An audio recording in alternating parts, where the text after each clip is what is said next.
Revenons donc à l'objet de requête que nous avons enregistré ici.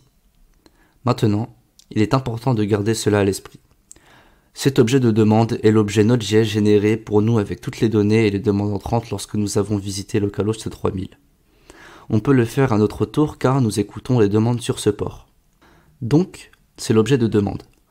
Si nous y jetons un coup d'œil, nous voyons que c'est un objet très complexe. Il y a beaucoup de données dedans.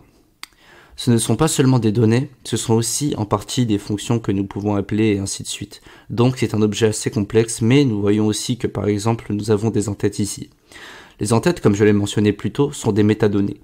Des méta-informations ajoutées à une demande et également des réponses. En passant là, nous voyons par exemple l'autre.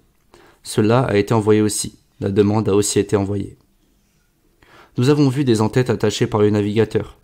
Par exemple, comment les données de réponse doivent être mises en cache et des choses comme ça. Quel navigateur nous avons utilisé pour cette demande? Quel type de réponse nous accepterions? Que nous acceptons du HTML, XML et ainsi de suite. Que nous accepterions aussi les réponses codées. Donc là où la réponse est réellement minimisée pour bien économiser de la bande passante et ainsi de suite. Un cookie a également été attaché. Nous n'avons pas encore entendu parler des cookies. Nous le ferons plus tard, mais il a été attaché à un cookie Google Analytics. Nous avons vu quelle version HTTP a été utilisée. Il y a donc beaucoup à gagner sur cette demande, mais un peu trop. Maintenant, il n'y a que quelques domaines importants dont vous avez généralement besoin. La première chose intéressante est l'URL.